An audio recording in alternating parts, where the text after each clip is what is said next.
وآخر دعواهم أن الحمد لله رب العالمين۔ موضوع کو مکمل کرنے کے لیے میرا یہ جی چاہتا ہے میں گنتی کی اختصار کے ساتھ 10 خوشیاں آپ کے سامنے رکھوں کہ مومن کو یہ 10 خوشیاں اس کا اظہار بھی کرنا چاہیے، لیکن کیسے کرنا چاہیے؟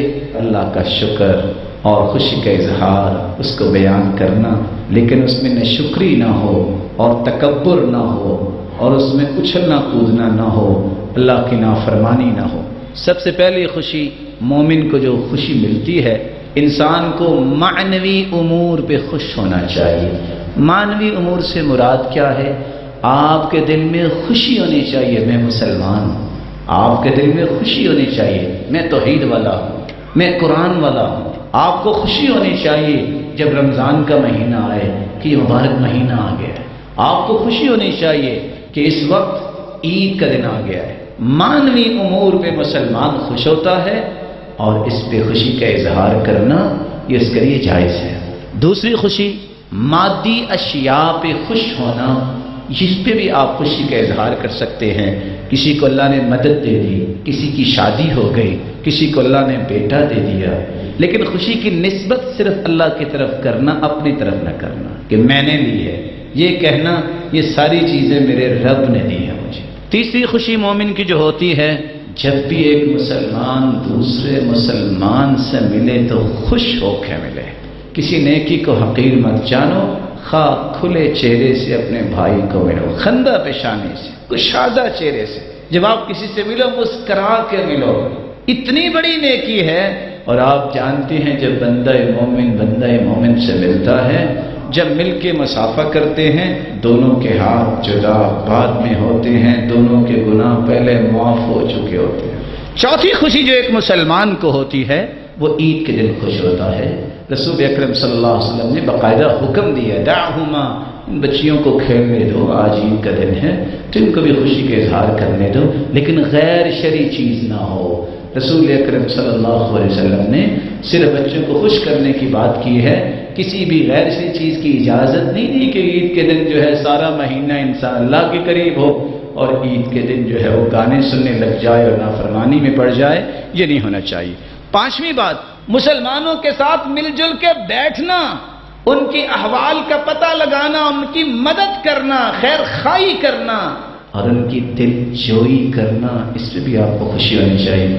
اللہ کے رسول تشریف فرما ہوتے، صحابہ بیٹھے ہوتے، صحابہ جاہلیت کی باتیں یاد کرتے، اللہ کا کتنا احسان ہے، ہمیں اللہ نے اتنا اچھا بنا دیا، وہ یہ بھی ہوتا تھا، تو آپ خاموشی سے بیٹھے رہتے، بس اوقات آپ مسکرا دیتے، کہیں یہ نہ کہیں کہ اللہ کے رسول کو ہماری پرواہ ہی نہیں۔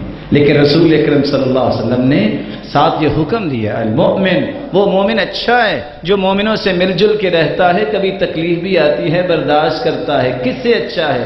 اس سے جو ملنا ہی نہیں چاہتا اور صبر ہی نہیں کرتا۔ تو مسلمانوں کو ملنا اور ان کی گیدرنگ اس طرح کے نیکی کے کام پہ، اس میں بھی آپ کو خوشی ہونی چاہیے۔ چھٹی بات، کسی مسلمان کی خوشی پہ بھی آپ کو خوش ہونا چاہیے۔ ہوا یہ کہ کعب ابن مالک رضی اللہ تعالیٰ عنہ کا لمبا قصہ ہے، جب وہ نہ جا سکے جہاد پہ، ناراضگی ہوگی اللہ کے رسول کی، 40 دن تک کلام بند ہو گئی، صحابہ نے بھی کلام بند کر دی، بیوی بھی الگ ہوگی 50 دن تک۔ آج کل کے دور کے حساب سے سمجھیے، جس کے ساتھ نبی کلام نہ کریں، صحابہ کلام نہ کریں، بیوی الگ ہو جائے، بچا کیا ہے؟ شاہ غسان کی طرف سے پیغام آیا، سنا ہے کہ بڑیاں سختیاں ہو گئی، آپ پہ ہمارے پاس آ جاؤ، ہم تمہیں گورنر بنا دیتے ہیں۔ سب سے پہلے وہ خط جا کے جلایا اور رونے لگ گیا، میرے مالک مجھ سے گناہ غلطی ہوئی ہے، اب تو میرے ایمان کے سوداگر بھی آ گئے، اللہ میرے ایمان کو ضائع نہ کر۔ سجدے میں پڑ گئے چھت پہ، ادھر اللہ تعالیٰ کی رحمت کا نزول ہوا، وحی آ گئی کہ اللہ تعالیٰ نے معاف کر دیا ہے۔ اللہ کے رسول نے فرمایا رات نہ خبر دینا، پریشانی ہوگی اچانک۔ صحابی کو اب خوشی کیا کہ میں پہلے یہ خبر دوں۔ ایک نے گھوڑا دوڑایا اور ان کی طرف دوڑے، دوسرا پہاڑ پہ چڑھ کے کپڑے کو لہرا کر کہتا ہے کعب خوش ہو جاؤ، تیری اللہ نے توبہ قبول کر لی ہے۔ تو مومنوں کی خوشی پہ مومن کو خوش ہونا چاہیے۔ تو کعب بن مالک نے کہا تھا اللہ تو نے میری توبہ قبول کر لی ہے، میں کیا کروں گا، جتنا میرے پاس مال ہے آج میں تیری راہ میں خرچ کرتا ہوں۔ ایک مومن کی خوشی۔ ساتویں خوشی یہ ہے عبادت کرنے پہ بھی مومن کو خوش ہوتی ہے. آپ خوش ہوا کریں. حدیث میں آتا ہے للصائم فرحتان، روزے دار کو دو خوشیاں ملتی ہیں. سارا دن گرمی کی شدت، کس طرح اعصاب میں تناؤ، کس طرح ہونٹ خشک ہوتے ہیں، انتظار ہوتی ہے اذان کا وقت ہو.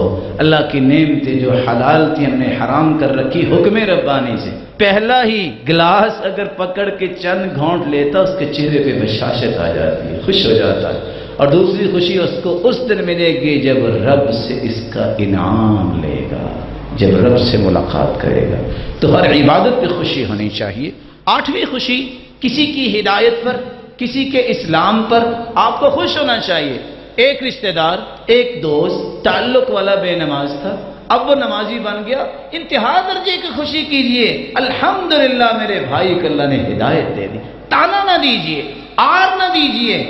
9ویں خوشی جو آپ کو ہونی چاہیے، ہر وقت دنیا میں تو اللہ کے رسول سے نہیں مل سکے لیکن میرا رب محروم نہیں کرے گا.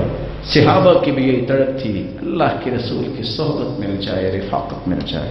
زور کے وقت ابوبکر صدیق اگر اللہ کے رسول آئے، کہا اللہ کی طرف سے اجازت مل گئی ہے مدینے کی طرف ہجرت کی، تو پہلا سوال جو سیدنا ابوبکر نے کیا وہ کیا تھا؟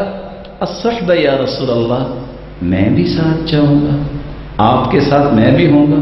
قال نعم، جی ہاں ابوبکر تم میرے ساتھ ہوگے. یہ بات سنتے ہی ابوبکر رونے لگ گئے. اس دن کے بارے میں سیدہ عائشہ کہتی ہے مجھے اب سمجھ آئی کہ بعض رونا خوشی کا رونا ہوتا ہے. کتنی تڑپ تھی ابوبکر کو کہ میں ساتھ رہوں. جب اللہ کے رسول دنیا سے چلے بھی گئے تو سیدنا ابوبکر بیٹھے ہوتے، اپنا سر دو گھٹنوں کے درمیان کر کے کہا کرتے یا ویلی، کب وہ وقت ہوگا کہ میں اللہ کے رسول کے پاس میرا رب مجھے پہنچائے گا. تڑپ تھی اللہ کے رسول کی رفاقت کی، صحبت کی. صحابی رات کو وضو کروا رہے، ربیہ بن کعب خوش ہوئے استاد محمد الرسول اللہ صلی اللہ علیہ وسلم. کہا بیٹا کیا چاہتے ہو بتاؤ، میں دعا کرتا ہوں میرا رب تجھے عطا کرے گا. انہوں نے یہ نہیں کہا گورنر ہی بنا دے، یہی کام میرے ذمہ لا دے، نہیں. اسألک مرافقتک فی الجنہ. اللہ کے رسول ایک ہی تڑپ ہے، جس طرح آج آپ کے ساتھ بیٹھا ہوں جنت میں بھی آپ کے ساتھ ہی نظر آؤں. قال اب غیر ذلك، کچھ اور چاہیے؟ قال هو ذاك یا رسول اللہ. اللہ کے رسول اس کو جنت مل گئی اور آپ مل گئے، باقی کیا بچا ہے؟ کہا اگر ایسا ہی چاہتے ہو فاعنی علی نفسک بکثرۃ السجود، پھر کثرت سے سجدے کیا کرو، نوافل پڑھا کرو، جنت میں بھی تم میرے ساتھ ہوگے. 10ویں خوشی نیکوں کا ساتھ اور اللہ کا دیدار. یہ آپ کی خوشی ہونی چاہیے کہ میں نیکوں کا ساتھ نصیب ہو جائے. صحابی صوبان گھر سے بھاگے، آ کے کہتے ہیں اللہ کے رسول ایک بات پوچھوں، بتائیے. میں جب بھی غمگین ہوتا ہوں، پریشان ہوتا ہوں، دوڑ کے آتا ہوں، آپ کے چہرہ انور پہ میری نظر پڑتی ہے، دنیا کے سارے غم بھول جاتا ہوں. رونے لگ گیا. کیوں رو رہے ہو؟ کہا اگر میں جنت میں چلا بھی گیا تو آپ تو سید المرسلین، آپ کو تو بلند مقام ہوگا، میں آپ کو دیکھوں گا کیسے؟ کہا یہ بتاؤ تیرے دل میں میرے لیے سچی محبت ہے؟ کہا جی ہاں. فرمایا انت مع من احببت، دنیا میں جس سے محبت کرتے ہو قیامت کو اسی کا ساتھ مل جائے گا. اور اللہ کا دیدار، جنت کی ساری خوشیاں انسان بھول جائے گا جب اللہ کا دیدار ہوگا. اللہ مجھے اور آپ کو اپنے دیدار کا مستحق بنائے.